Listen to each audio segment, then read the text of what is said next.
오늘도 가정에서 함께 예배를 드리는 가까운 교회 모든 성도 여러분들의 주님이 주시는 평강과 기쁨이 넘치시기를 간절히 바랍니다. 우리 다 같이 신앙 고백하심으로 1월 둘째 주 예배를 하나님께 드리도록 하겠습니다. 전능하사 천지를 만드신 하나님 아버지를 내가 믿사오며 그 외아들 우리 주 예수 그리스도를 믿사오니 이는 성령으로 잉태하사 동정녀 마리아에게 나시고 본디오 빌라도에게 고난을 받으사 십자가에 못 박혀 죽으시고 장사한 지 사흘 만에 죽은 자 가운데서 다시 살아나시며 하늘에 오르사 전능하신 하나님 우편에 앉아 계시다가 주리로서 산자와 죽은 자를 심판하러 오시리라. 성령을 믿사오며 거룩한 공예와 성도가 서로 교통하는 것과 죄를 사유시는 것과 몸이 다시 사는 것과 영원히 사는 것을 믿사옵나이다. 아멘. 우리 찬송가 8장을 다 같이 찬양하시겠습니다.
우리를 대표해서 김정순 군사님께서 기도 인도해 주시겠습니다. 만군의 하나님 여호와시여, 나는 주의 이름으로 일컬음을 받는 자라. 내가 주의 말씀을 얻어 먹었사오니 주의 말씀은 내게 기쁨과 내 마음의 즐거움이오나. 에레미야 15장 16절 말씀. 참 좋으신 하나님, 사모하는 마음으로 예배드리게 하시니 감사합니다. 살아갈수록 힘들게 느껴지는 것이 인생인 것 같고 신앙생활 역시 하나님이 원하시는 것이 무엇인지 헤아리지 못해서 마음이 아픕니다. 구원의 하나님 아버지, 1년이 지나도록 온 세상이 코로나 바이러스로 수많은 확진자와 사망자가 속출하고 신종 변이 바이러스로 두려움과 모든 일상생활이 제한된 가운데에 최선을 다하는 방역과 의료진들의 투혼에 감사하며 이제는 거리 두기와 정부에서 요청하는 대로 잘 실천하여 코로나가 더는 확산되지 않도록 우리 주님께서 간섭하셔서 비대면 예배가 아닌 대면 예배로 마음껏 주님 앞에 찬양하며 성도 간에 교제하고 전도할 수 있는 그날을 하루속히 열어주시옵기를 간절히 간구합니다.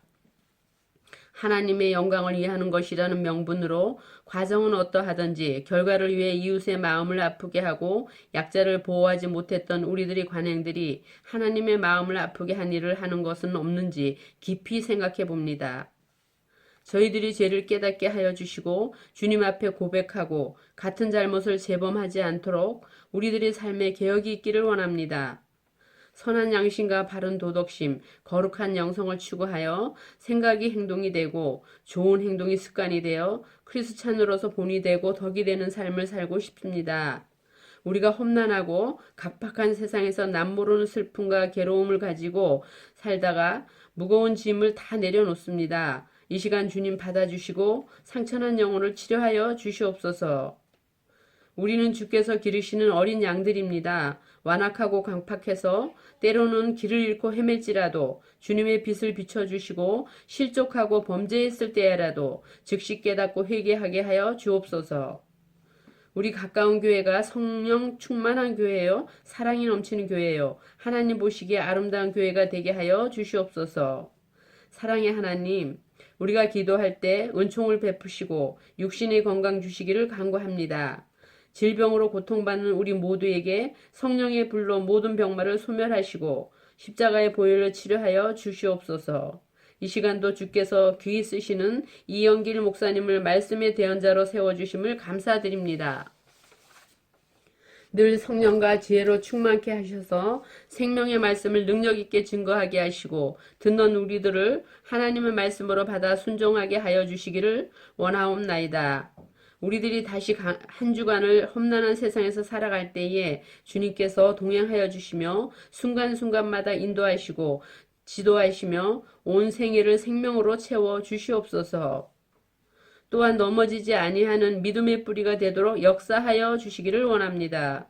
새해에는 특히 교회 학교를 진리 위에 든든히 서게 하셔서 교회 학교를 통해서 훈련받는 주의 자녀들이 올바른 주의 일꾼이 되게 하시며 이 세상을 변화시킬 훌륭한 인재들이 되게 하여 주시옵소서. 그들로 인해서 우리 민족의 장래와 교회의 장래에 희망이 되게 하여 주시옵소서. 또한 대통령을 비롯한 위정자들이 국민의 소리에 귀 기울여 공의로서 국정을 잘 이끌게 하여 주시옵소서.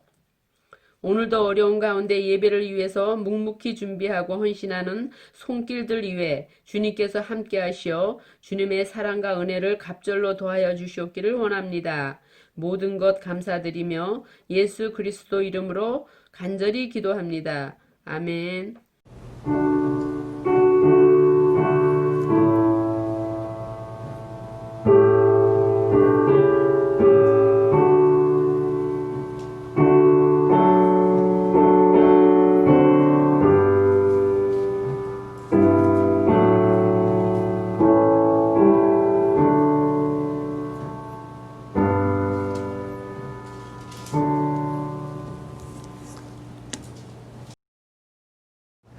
오늘은 1월 둘째 주 주일입니다. 주님의 평강이 가정에서 온라인으로 예배를 드리는 가까운 교회 모든 성도 여러분들께 넘치시기를 다시 한번 축원합니다. 하나님과의 온전한 거룩의 관계는 예배부터입니다. 우리 가까운 교회 모든 성도 여러분들이 예배의 성공자들이 되시기를 간절히 바랍니다. 금년도 우리 교회 표어가 성결과 의로 두려움 없이 하나님을 섬기는 공동체입니다. 1년 동안 먼저 우리가 하나님과 온전한 관계와 또 사람들 속에서 하나님을 옳다고 여기시는 것을 행하는 공동체가 되도록 우리 서로 노력을 해 주시기 바랍니다. 다음 주일 17일 주일 기도자는 박종환 집사님이시고요. 돌아오는 13일 그 기도자는 송정 권사님이고 21일 날 수요일 날 그 기도자는 최수진 권사님이십니다. 교회 간판 및 썬팅 작업을 1월 중에 하려고 합니다. 예산은 한 350만 원 정도가 들어가게 되고요. 1월 24일까지 주일까지 우리 각자 정성껏 헌금해 주시기 바랍니다. 또한 이제 이 날씨가 춥고 이래서 작업을 하기가 좀 힘든 과정도 있고 또 이게 고층이라 안전한 공사를 위해서 성도 여러분들의 기도 필요합니다. 안전한 공사를 위해서 기도해 주시면 고맙겠습니다. 큐티집 신청입니다. 신청하신 큐티집이 여전히 지금 로비에 있습니다. 수령하셔서 매일 경건의 훈련을 하시기를 바랍니다. 축하드립니다. 우리 박지연 성균관대학교 사회과학계열에 합격을 했습니다. 나머지 우리 학생들도 좋은 결과가 있었으면 합니다. 찬송가 213장 1절과 4절만 부르시면서 준비하신 예물을 하나님께 드리도록 하겠습니다.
하나님의 말씀은 요한복음 2장 13절서부터 22절까지의 말씀입니다.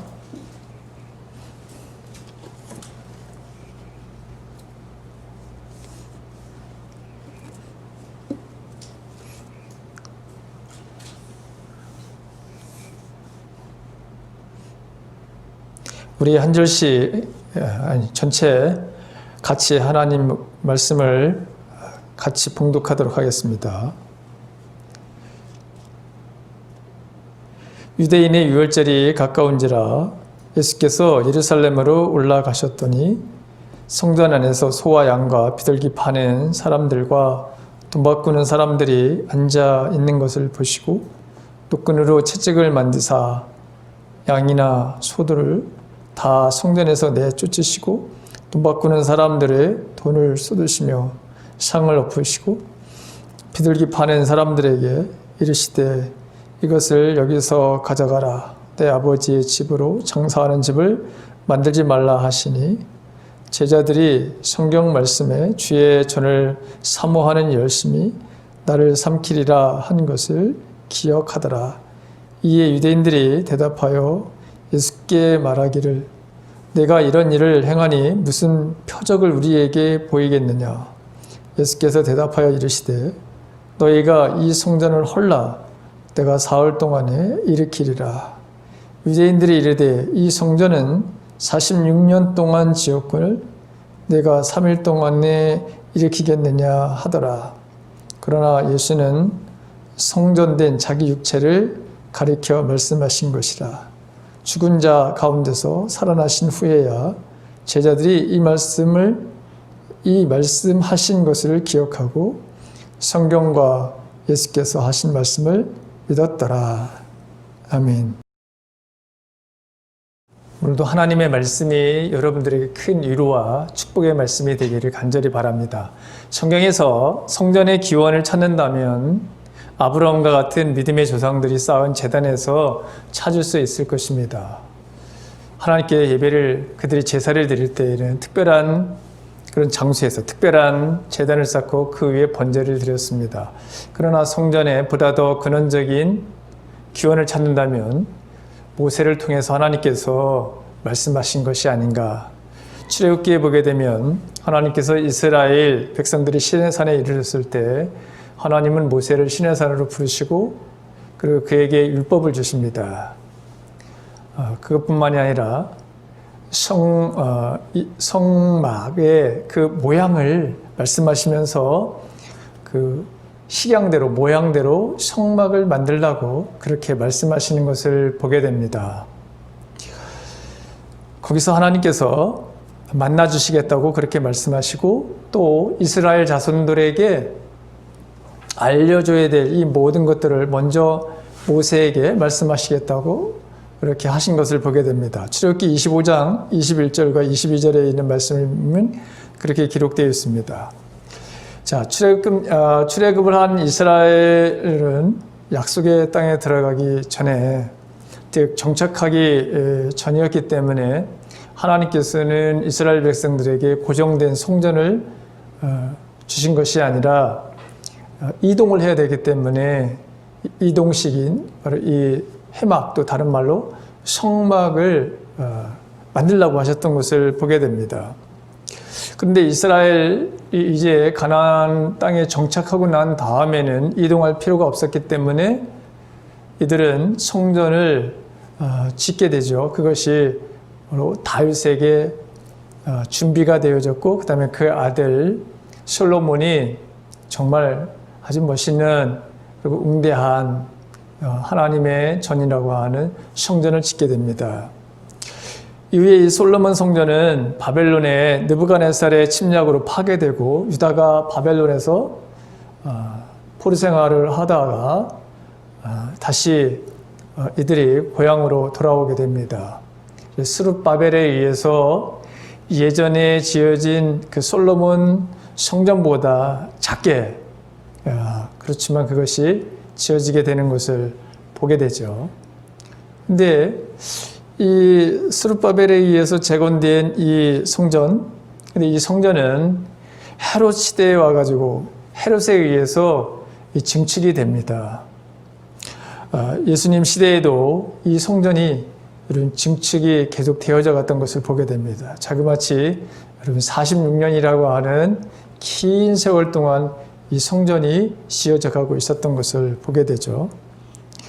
물론 여기에는 이 헤롯의 의도가 바로 있었던 것을 보게 됩니다. 즉 유대인들의 환심을 사고 그래서 자기가 하고자 하는 대로 그리고 그 통치를 하는데 수월하게 이 성전을 유대인들이 그렇게 소중하게 생각하는 삶의 중심이고 또 어떻게 보면 신앙의 중심이라고 할 수 있는 이 성전을 우리 통치자가 소중하게 여긴다고 하는 그리고 귀중하게 여긴다고 하는 그리고 점점 크게 더 증축해가는 그 모습을 볼 때에 이 유대인들은 크게 이 헤롯의 통치에 호응을 하게 되는 그것을 노리고 이 헤롯은 의도적으로 이렇게 성전을 증축해 갔던 것이죠.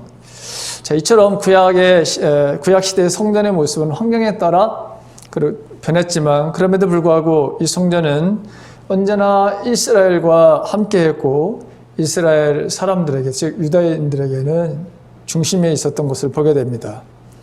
언제나 성전을 통해서 하나님을 만날 수 있었고 또 하나님은 이 성전에서 기도하는 자들 그리고 예배를 드리는 자들을 만나주셨던 것을 보게 되죠. 그런데 이 하나님의 언약의 백성들이 하나님을 떠나게 됩니다. 우상숭배로 인해서 타락하고 그래서 성전 제도와 기능들이 다 무너지게 되는 것을 보게 됩니다. 형식만 남은 거죠.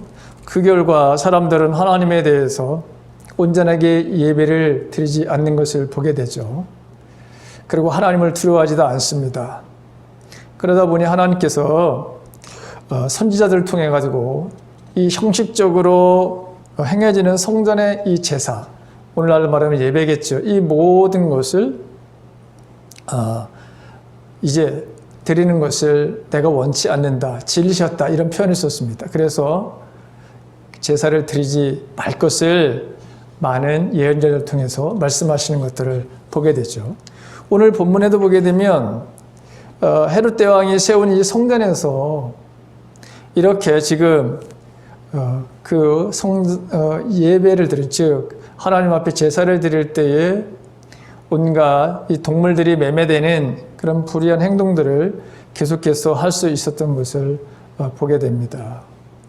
유월절 절기에 하나님을 예배하기 위해서 그 제사를 드릴 때 소라든가 또 양, 비둘기, 염소 이런 제물들이 필요했습니다. 그런데 이 외국에서 살다가 이 유월절이 되게 되면 와서 제물을 가지고 제사를 드린다고 하는 거, 이게 불가능한 얘기죠. 또 유대 그 땅에 흩어져 있는 수많은 이스라엘 백성들이 예루살렘으로 자신들의 고향에서 제물을 가지고 여기까지 예루살렘 성전까지 가지고 온다고 하는 거, 이게 보통 힘든 일이 아닙니다. 그러다 보니까 소와 양과 비둘기와 같은 제물을 파는 사람들이 필요했습니다. 그리고 성전세로 반세계를 내어야 되는데 이때 돈을 반드시 유대의 바로 돈으로 내야 됐거든요.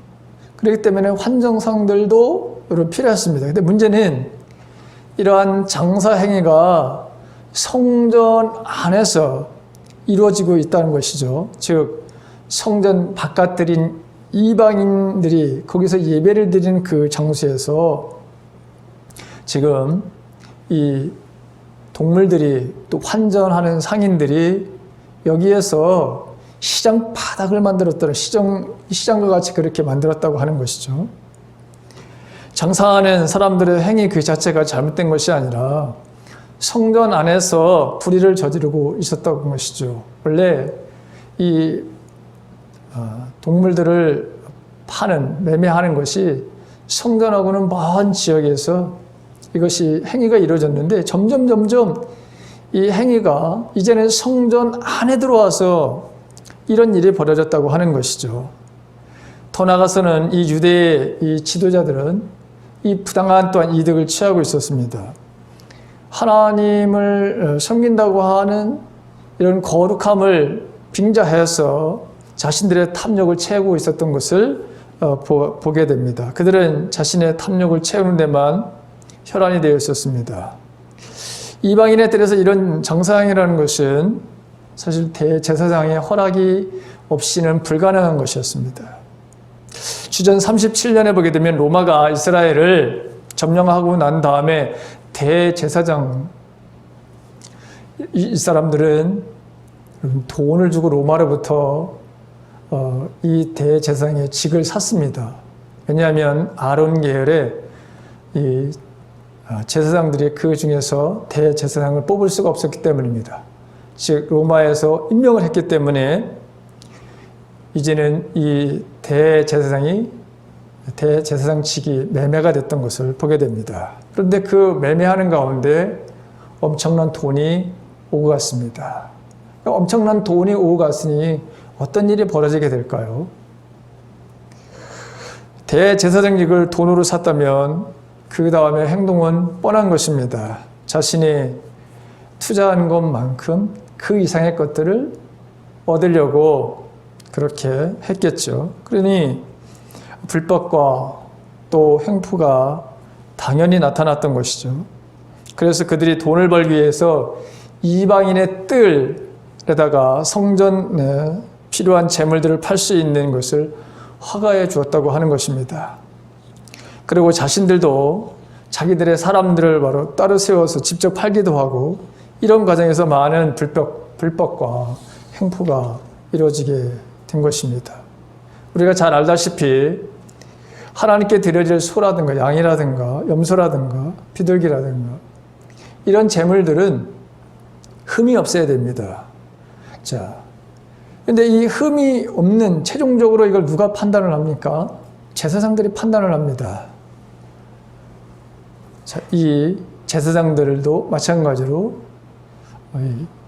돈을 자기들도 주고 제사장이 되는 일들이 있었기 때문에 이렇게 지금 재물이 하나님께 드려질 수 있도록 모든 것들은 자기들이 이미 구별해 놨고 자기들 물건을 사게 되면 아무런 하자가 없고 그래서 하나님 앞에 드려지는 것, 하나님이 받으시는 합당한 재물이 된다라고 해서 이렇게 독점적으로 자기들 것만을 바로 사게 하는, 그리고 자기들이 이권을 이미 얻고 몇몇 사람들에게 이 물건을 팔게끔 해주는 이런 일들을 해서 마음대로 자기들이 정해놓고 폭리를 취하고 있었던 것을 보게 됩니다.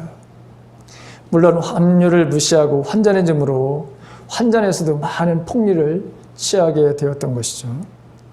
이게 바로 유월절에 예수님께서 성전에 들어가셨을 때의 그 모습입니다. 얼마나 여러분 혼란스럽고 얼마나 무질서하고 정말 이 성전 안이 거룩하고 또 조용하고 이래야 될 바로 이런 성전이 온통 시장과 같은 환경 분위기를 만들었다고 하는 것이죠. 자, 오늘 살펴본 이 말씀을 보게 되면 이 앞쪽에 보게 되면 물로 포도주를 만드는 이적이 나오는 것을 보게 됩니다. 그런데 아무리 아무런 말에 연관이 없는 사건같이 그렇게 앞뒤로 이렇게 나열되어 있는 것을 보게 됩니다.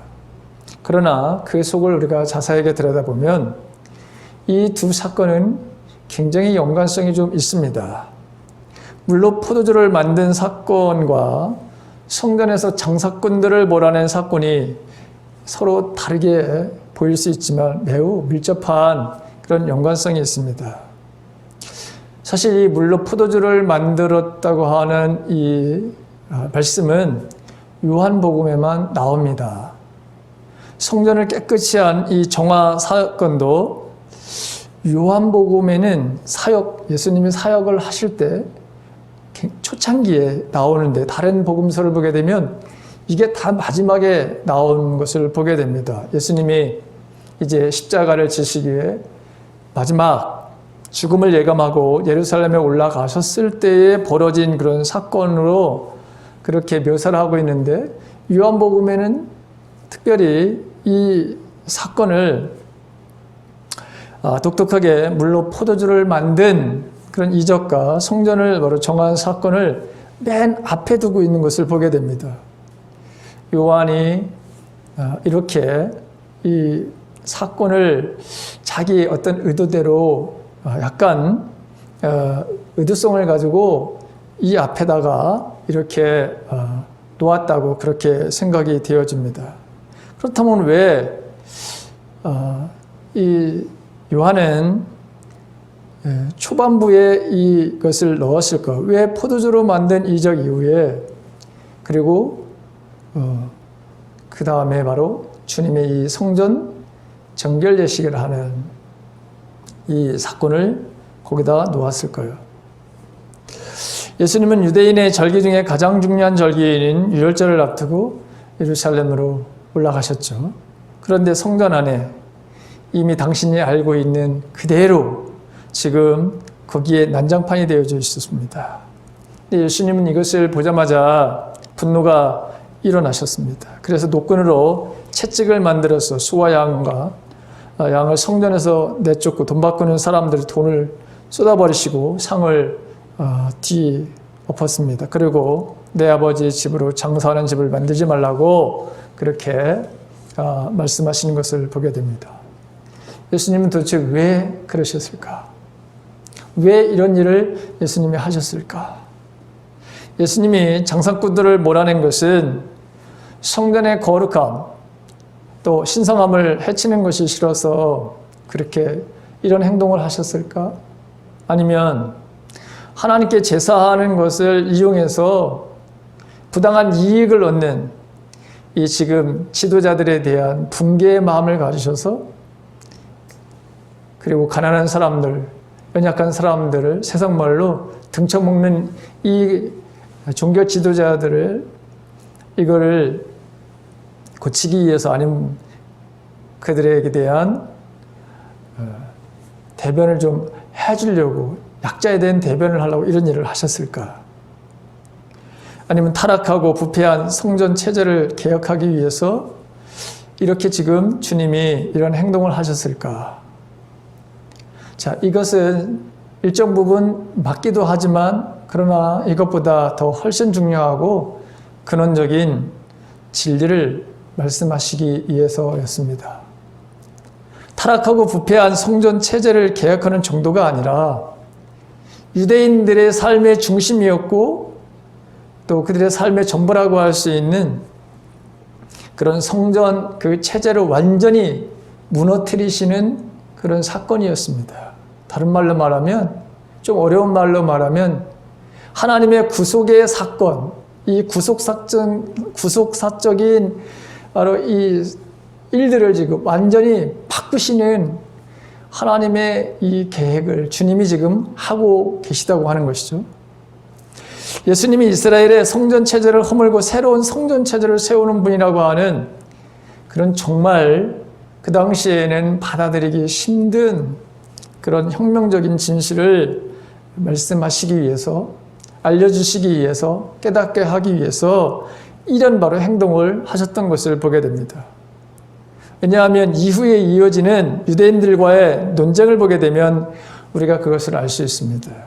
예수님께서 노끈으로 채찍을 만들어 동물들을 내쫓고 장사꾼들을 몰아내고, 자, 이러니까 유대인들이 너무나도 주님에 대한 이 행동에 불쾌하게 됐죠. 그래서 주님에게 묻습니다. 당신이 무슨 자격으로 이런 일을 하는 겁니까? 당신이 이런 일을 해도 된다는 어떤 무슨 표징이라도 있는 것입니까? 만약에 그것이 있다면 우리들에게 보여주십시오. 그러자 예수님이 뭐라고 말씀을 하시느냐? 너희가 이 성전을 헐라. 그러면 내가 사흘 동안에 다시 세우겠다. 이 말씀을 듣고 유대인들은 정말 여러분 어안이 벙벙했습니다. 왜? 그들이 알고 있는 상식으로는 도저히 이 예수님의 말씀을 받아들일 수가 없었던 것이죠. 왜냐하면 지금 이 성전을 바로 이 헤롯이 증축을 하는데 46년이라고 하는 세월을 바로 흘러갔다고 하는 것을 누구보다도 예수님의 제자뿐만이 아니라 지금 이렇게 다시 묻는 이 사람들도 너무나 잘 알고 있는 것이기 때문에, 그래서 46년이나 걸렸는데 당신이 무슨 수로 사흘 동안에 일으킨다는가, 정말 어이없는 이런 말을 이 사람들이 듣게 되죠. 그러나 예수님이 이 문제에 대해서 더 이상 논쟁하지 않습니다. 그러나 요한은 예수님이 이 말씀을 21절에 보게 되면 뭐라고 그렇게 증언하냐면 성전된 자기 몸을 가리켜 하신 말씀이다, 이렇게 해석을 덧붙여 놓은 것을 보게 됩니다. 이 논쟁을 깊이 들여다보면 예수님이 왜 소와 양 이것들을 내쫓고 장사꾼들을 몰아냈는지를 알 수 있습니다. 이스라엘 백성들에게서 성전은 하나님이 거하시는 집입니다. 하나님께서 인간을 만나 말씀하시고 또 하나님께 제사를 드리는 이 모든 것들을 받아주시고, 그리고 특별히 그들에게 필요한 말씀을 주시고 또 용서를 해주시는 하나님이 설계하신 그런 것이 바로 성전이었던 것을 보게 되죠. 그래서 이스라엘 백성들은 성전을 정말 소중하게 생각했고 성전을 매우 가까이 하는 그런 삶을 살았던 것을 보게 됩니다. 성전이 종교의 바로 중심이고 이스라엘 유대민족에게서는 삶의 바로 중심이었던 것을 보게 됩니다. 예수님 당시에도 유월절이 되면 로마와 그리스라든가 또 각 그 지역에 흩어져 있던 이 사람들이 예루살렘으로 올라가서 그래서 거기서 유월절을 지켰던 것을 보게 되죠. 학자들에 의해 따라 다르지만 적어도 20만 명에서 어떤 사람은 한 200만이 모였다, 이렇게 기록하는 것을 보게 됩니다. 그만큼 유대인들의 종교적인 중심이요 삶의 중심이 바로 예루살렘 성전이었다고 하는 것을 말씀하고 있는 것이죠. 그런데 지금 이 성전을 헐라고 말씀을 하십니다. 이 말은 이스라엘의 종교의 삶에서, 종교적인 삶에 있어서 종교적인 중심이고 또한 삶의 중심인 이 모든 것들을 무너뜨리라고 하는 말, 하나님을 말하러 모독하는 말이기도 하고 절대로 그 어떤 사람의 입에서도 나와서는 안 되는 말이었습니다. 더욱더 예수님은 이 성전을 가리켜서 내 아버지 집이라 예수님도 이렇게 말씀하셨잖아요. 주님도 어려서부터 이 성전을 가까이 했습니다. 아버지의 집에 거하는 것을 기뻐하셨습니다. 17절에 보게 되면 성전을 향한 열정이 예수님을 집어삼킬 정도로 뜨거웠다 이렇게 되어 있는데 예수님도 어려서부터 이 유월절을 지키고 성전을 사모하고 찾고 거기서 지냈던 그런 어린 시절을 우리가 보게 되죠. 그런데 예수님이 이런 말을 했습니다. 온 백성에게 맞아 죽을 여러분, 그런 말을 하신 것이죠. 왜 그랬을까? 왜 이런 말씀을 하셨을까? 왜 하나님의 집인 성전을 바로 허물라고 하시는 것일까? 예수님은 성전을 허물라고 하신 말씀, 그 이유는 내가 사흘 동안에 일으키리라 하는 말씀과 함께 우리가 생각해 보아야 합니다. 내가 사흘 동안에 일으키리라고 하는 말씀은 예수님의 부활을 암시하는 말씀입니다. 자, 유대인들이 예수님에게 표적을 보여달라 이렇게 끈질기게 요구하셨을 때 예수님께서 마태복음 12장 39절에 보게 되면 악하고 음란한 세대가 표적을 구하나 요나의 표적밖에 보여줄 것이 없다 이렇게 말씀하셨던 것을 보게 됩니다. 여기서 요나의 표적이라고 하는 것은 요나가 물고기 그 뱃속에서 3일 만에 나오잖아요. 그러니까 예수님의 바로 부활을 바로 뜻하는 이 말씀을 하신 적이 있습니다. 마찬가지로 예수님께서 사흘 동안에 일으키라는 말씀도 예수님의 부활을 뜻하는 것이죠. 당시 제자들이나 유대인들이 이 말씀을 알아듣지는 못했지만 어쨌든 예수님은 당신의 부활을 생각하시면서 그 말씀을 하셨습니다. 성전을 바로 허무는 것과 몸의 부활을 연결시킴으로 예수님의 몸이 곧 성전이라고 하는 놀라운 이 사실을 선포하시는 것입니다. 바로 이것이 성전을 깨끗이 하는 정화의 사건을 통해 말하고자 하는 그런 새로운 구속사의 하나님의 계획이었던 것을 우리는 알게 됩니다. 예루살렘 성전은 한마디로 말하면 영원한 참 성전이 아니었던 것이죠. 참 성전이 올 때까지 필요한 기능을 하다가 때가 되면 사라져야 될 그런 모양이었지 이것이 영원한 참 성전이 아니었습니다. 예수님께서 친히 말씀을 하십니다. 마태복음 12장 6절에 보게 되면 내가 너희에게 이르노니 성전보다도 큰 이가 여기 있느니라 이렇게 말씀을 하신 적이 있습니다. 예수님은 자신이 성전보다도 더 크다 이렇게 말씀을 하신 것이죠. 시브리서 기자도 손으로 만든 성소는 참 성소의 모형에 지나지 않는다 이렇게 시브리서 9장 24절에 하고 있습니다.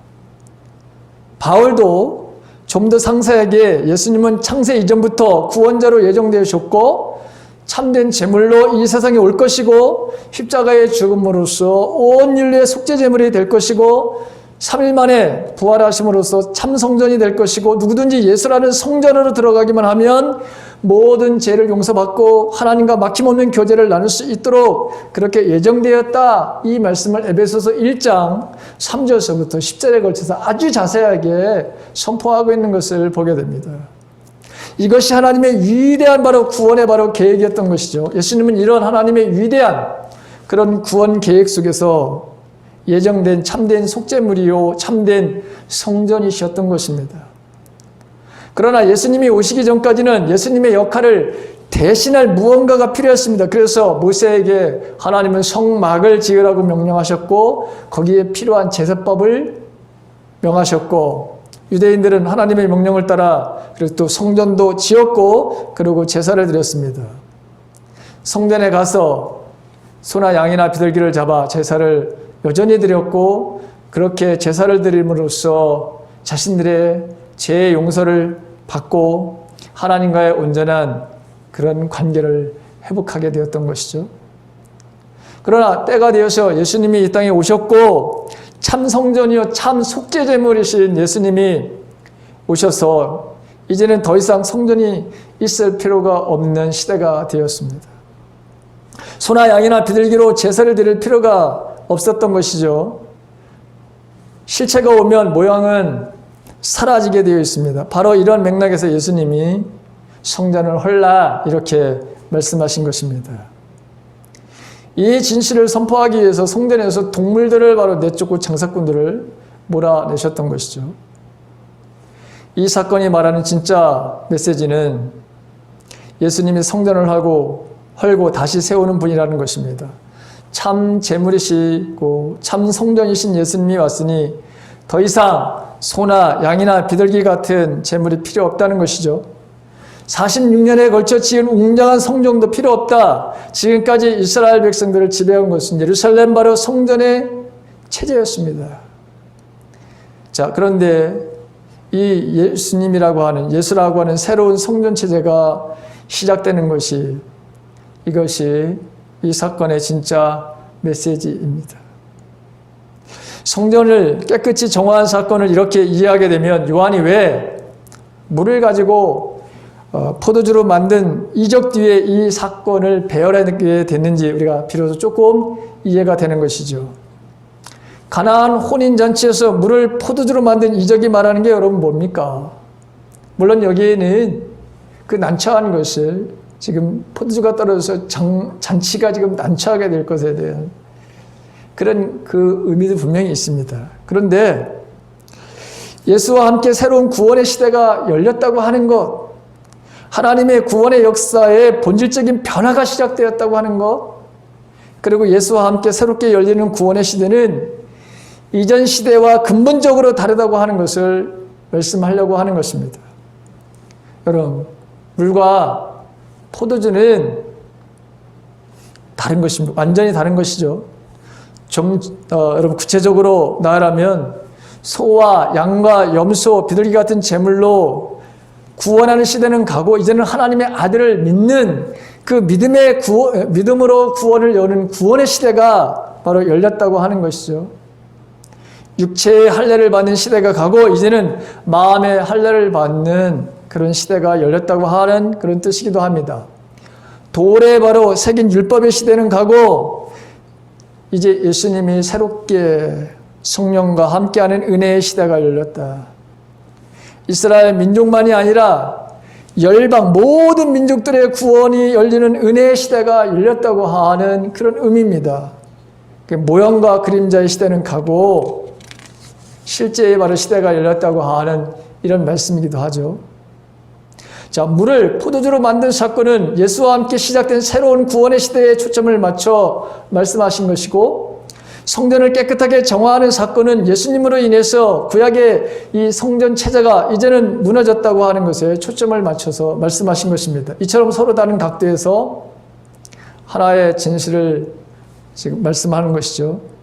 예수님은 어떤 분이고 예수님으로 인해서 어떤 변화가 시작되었는지 보다 더 선명하게 여러분 드러내주는 그러한 말씀입니다. 이렇게 해서 사도 요한은 예수님에 대하여 놀라운 증언을 하는 것이죠. 즉 구속사의 핵심을 분명하게 보여주고 있는 것입니다. 요한이 증언한 대로 예수님은 물이 포도주로 변한 것 같은 구속사의 바로 이루어진 변혁을 가져오는 분. 하나님이 이제는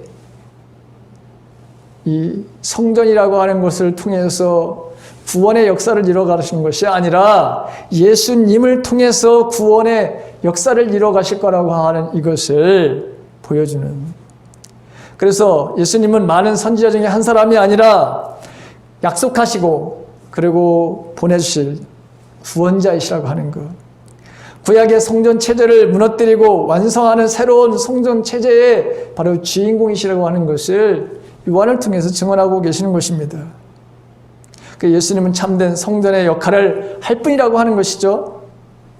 여러분, 서두에 제가 성전은 하나님의 임재가 있는 것이고 하나님과 사람과 교제하는 것이고 죄인이 제사와 제물을 드림으로 죄의 용서를 받고 주님과의 온전한 관계를 회복하는 것이고 죄인이 새로운 바로 생명을 얻는 것입니다. 곧 성전은 죄와 죽음과 내세 문제로 고통받고 또 고민하는 모든 사람들에게 죄인에게 구원과 영생을 바라러 주는 역할을 했었습니다. 그런데 당시 이제 성전은 더 이상 그런 역할을, 그런 구실을 하지 못하게 되었습니다. 제사함과 구원과 영생의 길을 제시해 주긴 그런 오히려 인간의 교만한 마음, 오만한 마음, 선민의식에 빠져가지고 그래서 그들은 더욱더 하나님 앞에 불순종하는 삶을 살게 되죠. 그리고 부패한 욕망을 채우는데 지도자들은 백성들을 이용하고 있었을 뿐입니다. 하나님은 그런 성전에는 계시지 않으십니다. 그래서 예수님은 자신이 진정한 성전의 역할을 할 자라고 그렇게 선언하기 위해서 너희가 이 성전을 허물라 내가 사흘 동안에 일으키리라 그렇게 말씀하신 것입니다. 이 선언은 당시 유대교의 성전을 심판하는 의미를 가지고 있는 동시에 자신의 몸이 십자가에 못 박혀 죽을 것을 두고 말씀하시기도 한 것이고, 그래서 유대인들은 이 성전은 46년 동안 지었거늘 내가 3일 동안에 일으키겠느냐 그렇게 했으나 예수님은 성전된 자기 육체를 가리켜 말씀하신 것이라 이렇게 증언하고 있는 것을 보게 됩니다.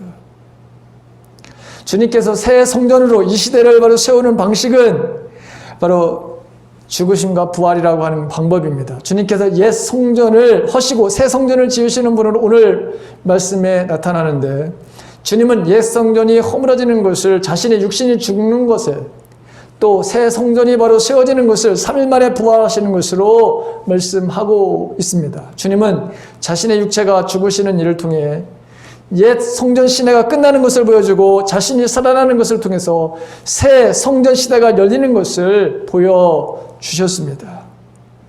성전에서 드려지는 짐승들을 제물로 드려서 구원과 영생을 얻는 것이 아니라 자신이 진정한 제물이 되어서 죄인들을 대신하여 십자가의 죽음으로 그를 믿는 죄인들이 구원과 영생을 얻게 되었습니다.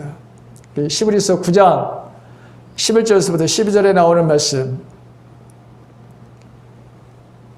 그리스도께서 장래의 좋은 일에 제사장으로 오사 손으로 짓지 아니한 곧 창조에 속하지 아니한 더 크고 온전한 장막으로 염소와 송아지의 피로 아니하고 오직 자기 피로 영원한 속죄를 이루사 단번에 성소에 들어가셨느니라. 눈에 보이는 가시적인 모조품에 불과한 성전 대신에 눈에는 보이지 않지만 그러나 불가시적인 그런 성전, 곧 손으로 짓지 않는 영원한 교회 공동체를 건설하시겠다, 만드시겠다라고 하는 것입니다. 예수님은 이를 두고서 우리가 사장에 가게 되면 수가성에서 예수님이 그 여인과의 대화를 우리가 보게 되죠. 거기서도 보게 되면 이 여인이 관심이 어디에 있었냐면 예루살렘 성전에서 예배를 드려야 하나님이 받으십니까? 아니면 그리심산에서 그 성전에서 우리가 예배를 드려야 됩니까? 이것이 그 여인의 관심사 중에 하나였던 것을 보게 되죠. 그런데 예수님이 뭐라고 말씀하시죠? 예루살렘 성전도 그리심산에 있는 성전도 아니다. 아버지께 참으로 예배하는 자는 영과 진정으로 예배하는 때가 온다. 바로 지금이 그때라. 여러분, 그렇게 말씀하신 것을 보게 됩니다. 이 사마리아에 살고 있는 이 여인도 지금 이 성전이 얼마나 그들의 삶 속에 그가 얼마나 이 성전에 대한 관심이 있는지를 우리가 보게 되죠. 요한은 예수님께서 공생애를 시작하신 일과 함께 첫 번째 표적인 이 가나의 혼인잔치를 통해서, 그리고 성전을 청결하게 하시는 이 주님 이 행위를 통해서 하나님의 풍성한 구원을 가져오시는 분이라고 하는 것을 증거해 주고 있습니다. 유대계의 성전의 기능을 통해서는 더 이상 구원을 받을 수가 없다라고 하는 것을 말씀하고 있는 것이죠. 예수 그리스도만이 우리에게 하나님의 구원의 확실한 여러분 증거, 풍성함을 가져다주는 분이다. 우리가 잘 아는 사도행전 4장 12절에 있는 말씀, 다른 이로서는 구원을 받을 수가 없나니 천하 사람 중에 구원을 받을 만한 다른 이름을 우리에게 주신 일이 없습니다. 물이 포도주가 된 사건이나 성전을 허물라고 하는, 그리고 3일 만에 세우리라고 하는 말씀은 여러분 유대인들에게는 상상할 수 없는 일입니다. 그러나 주님은 물로 포도주를 만들어 완전한 새로움, 바로 질적인 변화를 보여주셨고, 눈에 보이는 성전이 아닌 자신이 새 성전이시며 구원은 자신의 죽음과 부활을 통해서 이루어짐을 보여주셨습니다. 자, 여러분 적용 질문을 드립니다. 나의 옛사람이 죽고 새 사람으로 지금 살고 있습니까? 나의 삶의 질적인 변화의 새로움이 바로 보입니까? 또한 나는 구원에 대한 확신, 여러분 그렇게 살고 있습니까? 오늘 주님은 유대인들에게 전부라고 생각하는 종교의 중심이고 삶의 중심인 성전을 허물라, 이렇게 말씀하고 있습니다. 이건 그들에게 있어서 여러분 죽으라고 하는 것과 똑같은 말씀이기도 합니다. 근데 주님은 헐라고 말씀하시는 것을 보게 됩니다. 우리가 주님으로 말미암아 삶의 변화가 일어나는 질적인 변화의 삶을 살기를 원한다면 저와 여러분들은 오늘 내 삶 속에서도 헐어버려야 될 무언가가 있다고 하는 사실입니다. 그게 도대체 무엇입니까? 물이 포도주로 되는 이런 역사를 보십시오. 주님의 개입의 역사가 있었기 때문에 그게 가능한 것이었습니다. 길이요 진리이시고 생명이신 예수님만이 우리의 구원자이십니다. 예수 그리스도만이 나의 참된 구세주가 될 뿐만 아니라 나의 맹물 같은 삶을 기쁨의 삶으로 변화시킵니다. 삶의 의미를 새롭게 깨닫게 됩니다. 영적인 세계가 열리게 되고 확대됩니다. 내가 보이고 남이 보이기 시작합니다.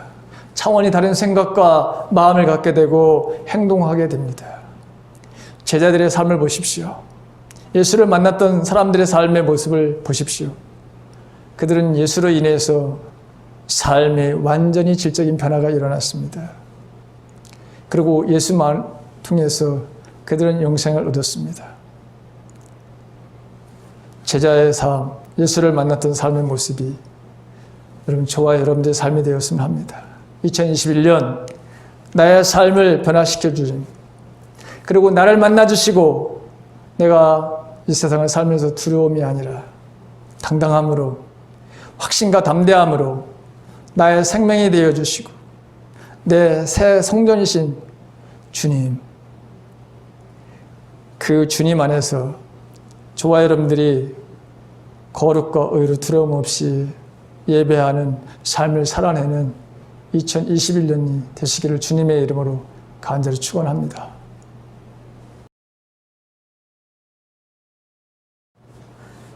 파송의 찬양 292장을 다 같이 찬양하시겠습니다.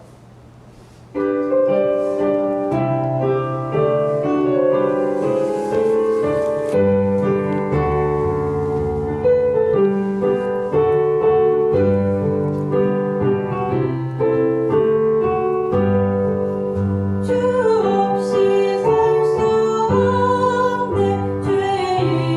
몸의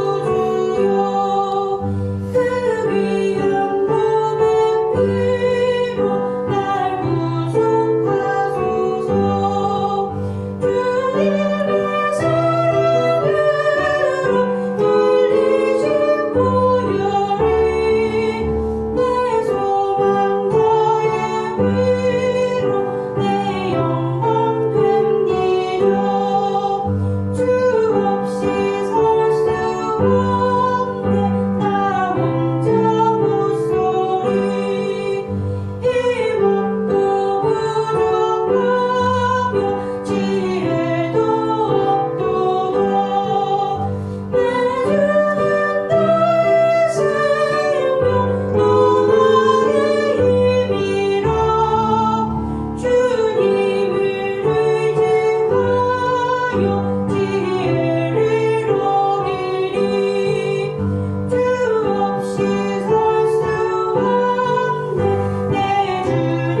하나님, 한 주간의 혹한 속에서도 우리 가까운 교회 성도들을 지켜주시고 오늘 거룩하고 복된 날, 비록 우리가 가정에서 예배를 드리지만 주님을 향한 변함없는 마음, 예배의 백성으로 살게 하신 것을 감사드립니다. 한 주간도 하나님의 은혜로 우리가 살았습니다. 하나님, 다시 한번 간구합니다. 이 땅에 진정한 하나님의 평화가 임하기를, 모든 사람들이 일상의 삶으로 다시 돌아가는 그 은혜를 경험할 수 있도록 우리를 도와 주시옵소서. 우리 사랑하는 성도들의 가정과 일터위에도 크신 하나님의 은혜가 임하게 하여 주시옵소서. 해외에 나가 있는 자녀들, 군에 있는 자녀들, 또 시험 결과를 여전히 지금도 기다리고 있는 우리의 자녀, 또 취직을 위해서 수고하고 애쓰는 우리 청년, 우리 어린 아이들, 하나님, 이 한 번도 경험하지 못하는 이 현실을 잘 견디며 이겨가는 우리 교회학교 어린 아이들, 하나님, 저들을 한 주간도 악으로부터, 질병으로부터 보호하여 주시옵기를 간절히 기도합니다. 또한 육체의 질병 속에 있는 성도들, 연약한 우리의 육체를 가지고 주님 살고 있는 저희들, 하나님의 자비와 긍휼로 한 주간도 넉넉하게 날마다 새 힘을 주셔서 이 취해도 이기게 하시고 코로나도 이겨가는 삶들을 살게 하여 주시옵소서. 이 시간 하나님이 주신 것을 감사함으로 하나님께 다시 돌려드리는 모든 손길을 축복해 주시옵소서. 또한 주님, 교회 이제 간판과 또 썬팅을 위해서 함께 이 일에 참여하는 성도들을 축복해 주시옵소서. 이 일에 함께한 주님, 성도가 있습니다. 주님, 비록 우리 교인은 아니지만 그래도 함께 참여한 그 손길을 축복해 주시옵소서. 이제는 우리 주 예수 그리스도의 은혜와 하나님의 무한하신 사랑하심과 성령님의 감화, 감동, 충만, 내주하심이 오늘도 하나님의 은혜를 감사를 드리고 내 삶의 질적인 변화와 또 오직 주님만이 새 성전이시며 주님께서 우리에게 온전한 구원자이심을 우리가 믿고 오직 주님만이 새 생명을 주시며 완벽한 구원자이심을 믿는 믿음으로 아무런 두려움 없이 이 세상에서 주님을 만나 주님을 위해서 헌신하며 살았던 그 제자들의 삶처럼 우리 또한 그렇게 인생을 살고자 마음에 결단하며 한 주간을 보낼 것을 하나님 앞에 약속하는 모든 사랑하는 성도들 위해 이제부터 영원토록 함께 계시옵기를 간절히 축원하옵나이다. 아멘.